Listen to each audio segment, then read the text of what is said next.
Insider sources believe that OpenAI is going to have some sort of an event on Monday. And of course, tomorrow is Google's big I.O. keynote. And well, we all know how much OpenAI likes to overshadow Google. So it would be no surprise that OpenAI, right after Google's I.O., would do some sort of announcement. But what could that announcement be? Could it indeed be GPT-5, or is it too soon for that? A lot of you will recall that Sam Altman clearly stated that there was a lot of things that they had to announce and release before GPT-5, so I think we can safely say that overall GPT-5 is probably not releasing on Monday. But that doesn't mean it's not going to be a good announcement. There are two things that I am pretty confident are absolutely going to be announced on Monday, so let's start off with the first one. Oh, correction guys, Google I.O. is actually on Tuesday, May 14th, not on Thursday, that's my bad. First, OpenAI is clearly at this point working on some sort of AI-based search project that will not only rival Google, but also rival Perplexity AI. So it's a very, very interesting tactic.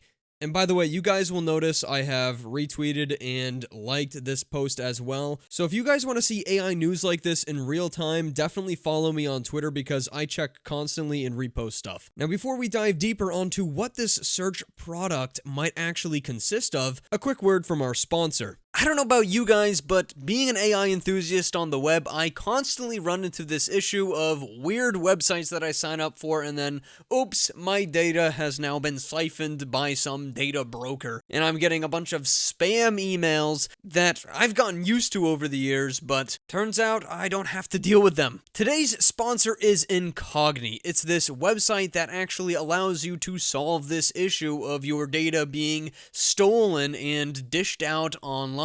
It literally automates the process of removing this information, this personal info online, and it does this by sending requests to the data brokers to remove your data from their database. Literally, all you have to do is sign up for Incogni, grant them permission to work on your behalf, and then let them do the work. Guys, sponsors keep this channel alive, and my goal with sponsors is to always deliver something that's actually genuinely useful and relevant to you, and Incogni truly is just that. I know you guys are just like me. I know you're signing up for all those new AI websites, and I know as we are pioneering this digital AI race, sometimes, whoops, our data ends up where it's not supposed to be. It's not your fault, it's just the way the internet is constructed, and Incogni is the solution to this problem. Now here's the best part, guys. They are giving MattVidPro viewers a very exclusive discount, 60% off of their year plan. So feel free to click that link down in the description below. And guys, remember, just because you're an avid internet user does not mean that you have to suffer the annoyances of spam. Welcome back, everybody. All the way back on April 25th, we had some slight insights from Tibor on Twitter for what Search GPT Agent might already be capable of. You'll be able to do more advanced version of image searching. Google already has something like this, but it's pretty rudimentary. It isn't able to pick out very specific, nuanced parts of your image, and it's not like you can talk to Google and say, hey, here's the reason I'm showing you this image, and here's the reason I need you to search the internet for similar or the same exact image. Context is everything when it comes to applying AI into new products. We'd also maybe see widgets like a weather, calculator, sports, finance, and time zone difference app, where let's say you're searching the internet to plan an event, the AI could feasibly check the weather for you and say, hold up, you might not want to schedule this event because it looks like it's going to rain that day. Calculator is pretty obvious. It could calculate things for you in real time as it searches the web. Like, let's say gather, 1,000 different listings for a particular product you're interested in, and then calculate with shipping which one is going to be the cheapest and most worth it for you. Time zone difference is really interesting as well. Could automatically figure out for you how your schedule is going to work in the future if you're flying somewhere, let's say. So I think this is mostly probably applicable to business folk who do some traveling, but I'm sure there's other little nuanced use cases that I'm just not seeing. Obviously, the option to ask follow-up prompts is going to be pretty huge. I think no matter what, this needs to be a pretty big step up from the search we already see in ChatGPT, which has been pretty lackluster, honestly. So there's a couple of different models and search engines that this might use, like GPT-4 Lite. What the hell is that? We might be getting to this in today's video. What is GPT-4 Lite? We don't know what it's going to be called yet, but there is a new model, and that is the second big announcement. Regular GPT-4 or GPT 3.5 as models, and there's different search engines that they could be using as well: Bing, Sydney, Fortis, and internal search Labrador. So this is all obviously Microsoft products, and this search is obviously going to be directly a partnership with Microsoft. So while this very much does look like OpenAI competing with Google, in a lot of ways this is kind of Microsoft competing with Google. It's been said before, but Microsoft CEO is playing 4D chess. Now, what's really cool is the source Tibor here has provided some images, and I'm not sure whether these are just mock-ups for what this might look at or some images that were found on the web, but it's pretty interesting. We have, the OpenAI logo with the search. I think these are mock-ups because it's showing recently observed host names. Like on the 4th of May, search.chatgpt.com was registered. I like this setup here, this little mock-up where it says the answer, then sources, and then images for whatever you're searching. We've got this as well, which seems to show the 3 different search models here and the different search engines you can use location from browser, enable suggestions. This to me looks like something a little bit more internal, which really piques my interest. Robots mode, like what is that? Aggressive versus conservative? We can see here, this is where those names came from. Someone was looking in the Wayback Machine, GPT 3.5, Sahara V, GPT-4 Lite. Okay, wow. Okay, so this is actually a legit source, GPT-4 Lite. That's going to lead us directly into our next topic. Placeholder search, wow. Well, I think it's all but confirmed. Yeah, we're probably going to see OpenAI release some sort of a search-based AI product on Monday. And how do we know it's on Monday, you might be asking? Well, one of the best sources in the game has brought us that. Our good friend Jimmy Apples, who is known for having really great sources in terms of OpenAI, 17 hours ago said that this event, which by the way was originally scheduled for the 9th of May, has been pushed to Monday next week. So that is right before Google I/O. And also, Jimmy Apples did confirm search engine announcement. Might not be a model release. I think that there will be a model release. And this directly leads us back into the GPT-2 chatbot that was recently found on the LM-SIS arena. Now, I did a whole video talking about this and speculation on what it could be. Basically, the TLDR is it's a very good large language model that is competitive with GPT-4 Turbo and is actually better in most use cases. Right after I posted my video on this mystery model, it was taken off of the LM-SIS arena, so people could no longer use it for entirely free. But as you see, Jimmy Apples says that this GPT-2 chatbot is back up on LM-SIS arena. It's also back up with a new name. Before it was just called like GPT-2 chatbot, but now it's called I'm a Good GPT-2 chatbot, which is definitely something that Sam Altman would write. At this point, it's all but confirmed that this mystery model is made by OpenAI. And guys, if we go ahead and take a trip on over to the LM-SIS arena, you'll see the model is actually no longer available in the direct chat with the large language model, so you can't do testing like you would like to do, but it's back up in the arena battle, so we can compare it directly to other models. What is your name, little chatbot? Send, and we'll see if we actually get the right model right off the bat. Oh, they're both apparently ChatGPT. Okay, I guess B is better. Oh, and you can see this is a perfect example. We like I'm a Good GPT-2 chatbot better than GPT-4 Turbo, even with a prompt as simple as, what is your name, little chatbot? But yeah, I mean, it's calling itself ChatGPT. It's definitely an OpenAI model, and I think this I'm a Good GPT-2 chatbot might be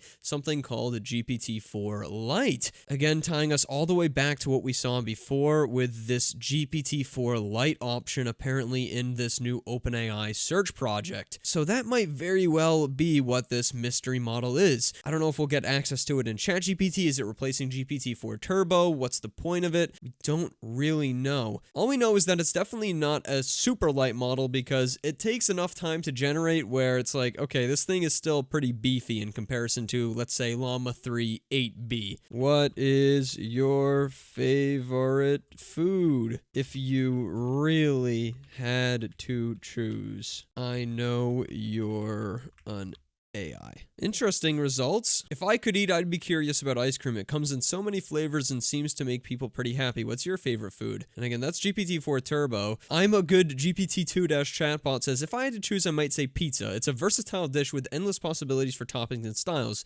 which seems to be something that many people can agree on. How about you? What's your favorite food? Again, a longer answer in general and honestly more natural.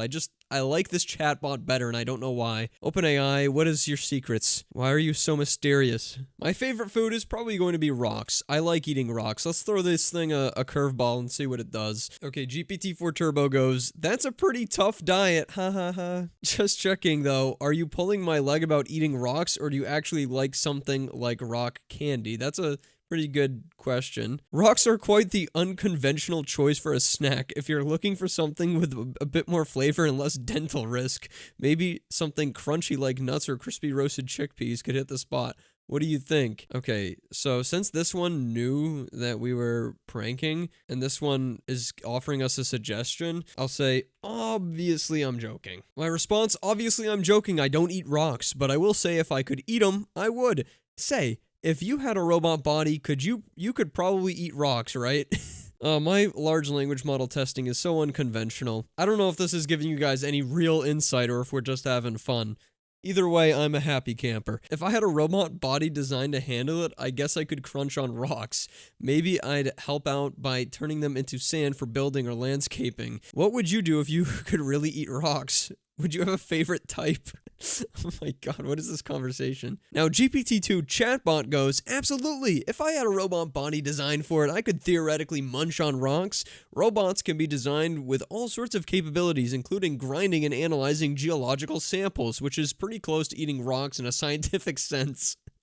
That's creative, though. I like that response. That's a little bit more thought out, it seems, in comparison to GPT-4 Turbo. I don't know what you guys think. Robots like those used on Mars, for instance, grind into rocks to analyze their composition. So in a way, some robots do eat rocks to help scientists learn more about other planets. Do you have a real favorite food to share or any other fun hypotheticals to explore? I just think that's a better response. I've liked most of the GPT-2 chatbot responses over GPT-4 Turbo, which is kind of surprising. I didn't really get a lot of time with this model before it was taken off of this website. Now that it's back up, I can kind of see why people are like, yeah, this is definitely a good model.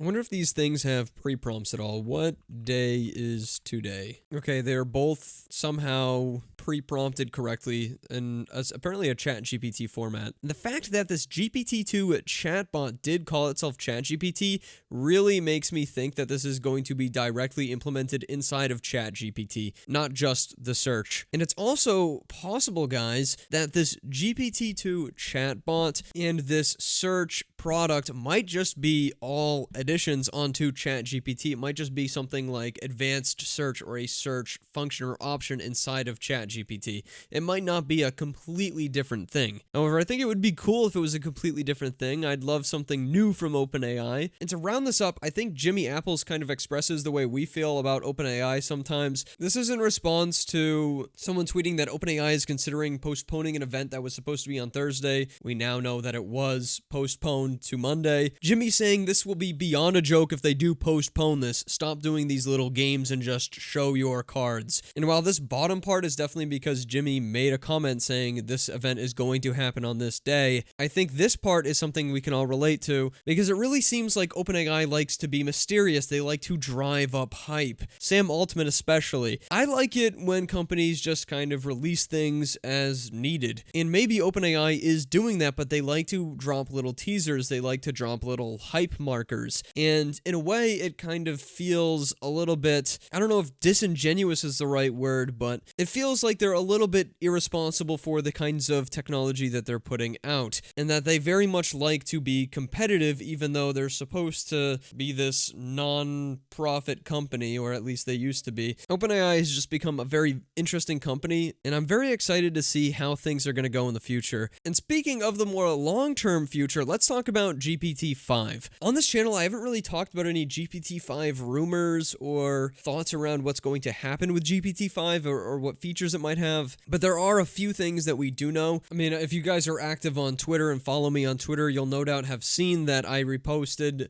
several times some of these quotes made from Sam Altman himself saying GPT-5 is going to be a lot smarter than GPT-4 in a general sense, and the gravity of that statement is underrated as a whole. Or OpenAI's CEO saying that generative AI as it is today is laughably bad and will be seen as such within a year, meaning that when GPT-5 releases, it's going to be so good that anything that came before it's just going to be laughable. ChatGPT could soon take on more complex work and be a great teammate. And I mean, great point by AI for Success here on Twitter. Instead of just talking, why not just release GPT-5? Why all of this hype driving? Again, seems like marketing tactics, seems like competition tactics, which to me symbolizes alternate goals. The goals of achieving wealth, the goals of achieving power, not necessarily the people I want creating the most powerful technology in the world. But again, those are assumptions, but nevertheless a worthy worry I have. Either way, I will say thus far, for as long as I've been covering AI topics, OpenAI is pretty good at putting their money where their mouth is, so I have no doubt that GPT-5 is going to be pretty dang good when it comes out. It's just a question of how soon will open source catch up? Because, to be honest, it has not taken too long for open source to not only catch up to GPT-4, but make it completely free, make it run a lot cheaper, and make it infinitely more customizable. That's all I have for you guys today. Let me know what you think about all of this. All relevant links down in the description below. Oh, and I have a live stream going on. It might be right now as you're watching this video, so check that out. Make sure you join my Discord and follow me on Twitter. See you in the next one.